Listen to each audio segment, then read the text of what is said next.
তুমি কি হাত দিয়ে একটা ট্রাক তুলতে পারো? না, কিন্তু সমুদ্র পারে।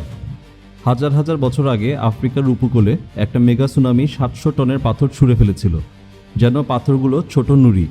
তুলনা করতে গেলে 2004 সালে ভারত মহাসাগরের সুনামি প্রায় 2 লক্ষ মানুষের প্রাণ নিয়েছিল।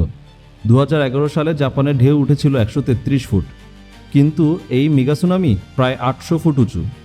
বিজ্ঞানীরা প্রথমে বিশ্বাসই করতে পারেনি, কিন্তু উপকূলের অনেক ভেতরে ছুঁড়ে ফেলা বিশাল পাথরগুলো দেখে তারা হিসাব করে বুঝতে পারে এটা সাধারণ সুনামি না।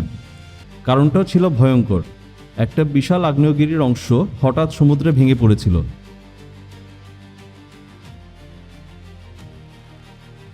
ভাবো, মাউন্ট এভারেস্টের 10 গুণ সমান একটা অংশ একসাথে পানিতে পড়েছে। এই ঘটনা ঘটেছিল ফোগো নামের একটি আগ্নেয় দ্বীপে।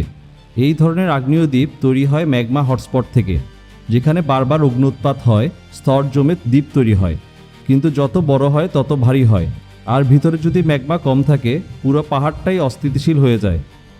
একটা ছোট ভূমিকম্প, একটু ক্ষয়, আর পুরো দিকটা ভেঙে পড়তে পারে।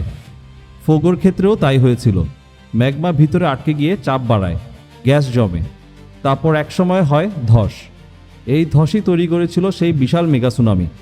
আর ভয়ঙ্কর ব্যাপার হলো, ফোগো এখনও সক্রিয়। শেষবার অগ্ন্যুৎপাত করেছে 2014 সালে। আর শুধু বড় আগ্নেয়গিরি না, ছোট দ্বীপগুলোও নিরাপদ নয়। সান্তা মারিয়া নামের একটি ছোট দ্বীপ নরম মাটির উপর দাঁড়িয়ে আছে এবং বারবার ধসে পড়েছে, কারণ এটি এমন একটি জায়গায় যেখানে 3টি টেকটনিক প্লেট মিলিত হয়। আরেকটি উদাহরণ গুয়েতেমালার পাকোয়া আগ্নেয়গিরি। 2014 সালে এটি অগ্ন্যুৎপাত করে, আর ইতিহাস বলছে এটি আগেও বড় ধসের শিকার হয়েছে। এগুলো আমাদের একটা জিনিস শেখায়, পাহাড়গুলো যত স্থির দেখাক, ভেতরে ভেতরে সবসময় নড়াচড়া চলছে। এখন প্রশ্ন হলো, এগুলো কি আবার ঘটতে পারে? উত্তর হ্যাঁ। 2018 সালে আনাক ক্রাকাতোয়া নিজের একটা অংশ হারিয়ে সুনামি তৈরি করেছিল। এটি ছোট ছিল, কিন্তু এটা প্রমাণ করে এই ধরনের ধস এখনও হচ্ছে। ইতিহাসে আরও বড় ঘটনা আছে। 1958 সালে আলাস্কার লিটুয়া বেতে একটা ভূমিধস এমন ঢেউ তৈরি করেছিল যা এম্পায়ার স্টেট বিল্ডিংয়ের থেকেও উঁচু ছিল। অদ্ভুতভাবে সেখানে খুব কম মানুষ মারা যায়, কিন্তু এ ধসের চিহ্ন এখনও দেখা যায়। এমনকি বরফ গলাও বিপদ তৈরি করতে পারে। হিমবাহ গলে গলে চাপ কমে যায়, আর পুরো আগ্নেয়গিরি অস্থিতিশীল হয়ে পড়ে, যাকে বলে আইসেটিক রিবাউন্ড। যখন লাভা সমুদ্র গিয়ে নতুন জমি তৈরি করে, কিন্তু এই জমি খুবই দুর্বল, হঠাৎ ভেঙে পড়ে আবার পানিতে চলে যেতে পারে। তাই সুন্দর আগ্নেয়গিরি দ্বীপ মানেই নিরাপদ না, এগুলো হতে পারে টাইম বোমা। এখন আসি আরও বড় হুমকিতে, মেগা ভূমিকম্প।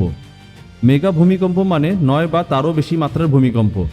এগুলো খুবই বিরল, কিন্তু সবচেয়ে ধ্বংসাত্মক। 1960 সালে চিলিতে এমন একটি ভূমিকম্প হয়েছিল যার ফল্ট প্রায় 1000 মাইল লম্বা ছিল। এখন জাপানের দিকে তাকাই। নানকাই ট্রাফ সমুদ্রের নিচে 500 মাইল লম্বা একটি ফল্ট লাইন, যেখানে 2টি টেকটনিক প্লেট আটকে আছে। বিশেষজ্ঞরা বলছেন এখানে মেগা ভূমিকম্প হওয়ার সম্ভাবনা প্রায় 80%। যদি এটা ঘটে, 10 তলা বিল্ডিং সমান ঢেউ উপকূলে আঘাত করবে, একটার পর একটা ঢেউ শহর ধ্বংস করবে। তাই প্রস্তুত থাকা জরুরি। ভূমিকম্প হলে টেবিলের নিচে আশ্রয় নাও, জানালা থেকে দূরে থাকো, লিফট ব্যবহার করো না। সুনামি এলে দৌড়ে উঁচু জায়গায় চলে যাও, সমুদ্রের কাছ থেকে দূরে থাকো। আর যদি হঠাৎ সমুদ্রের দিক থেকে গর্জন শুনতে পাও, 1 সেকেন্ডও দেরি করো না, কারণ প্রকৃতি আগে থেকে সতর্ক করে না, সে সরাসরি আঘাত করে।